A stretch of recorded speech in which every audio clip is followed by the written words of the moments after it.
রিপন মন্ডলের বলে তামিমের শট আরেকটু হলে ক্যাচ হয়েই গিয়েছিল, তবে সেটা মিস করলেন বরিশালের জাহান্দাদ, আর তার খানিক বাদেই 50 তুলে নেন ঢাকার এই ব্যাটার। কথায় আছে ফরচুন ফেভার্স দ্য ব্রেভ, নিজের সাহসী ইনিংসটাতে তাই খানিকটা ভাগ্যের ছোঁয়াই যেন পেলেন তানজিদ তামিম। বন্দরনগরী চট্টগ্রামে ফরচুন বরিশালের বিপক্ষে এদিন টস জিতে ব্যাট করতে নামে সাব্বির তামিমদের ঢাকা ক্যাপিটালস। তবে এক তানজিদ তামিম ছাড়া ঢাকার অন্য ব্যাটাররা করতে পারেননি তেমন কিছুই।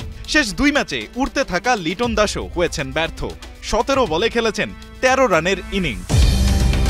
তবে অন্য পাশে বেশ দেখে শুনেই খেলছিলেন তামিম, ঢাকার বাকি ব্যাটারদের আসা যাওয়ার মিছিলে ভেসে যাননি নিজে। তার 4 ছক্কা 2 চারে 44 বলে 62 রানের ইনিংসে ভর করেই ফরচুন বরিশালের বিপক্ষে 140 রানের টার্গেট দিয়েছে ঢাকা ক্যাপিটালস। এবারের বিপিএলে নাম্বার 1 শাকিব খানের দল ঢাকা ক্যাপিটালসের অবস্থা বেশ লেজে গোবরে। টুর্নামেন্টে কেবল জয় পেয়েছে একটি।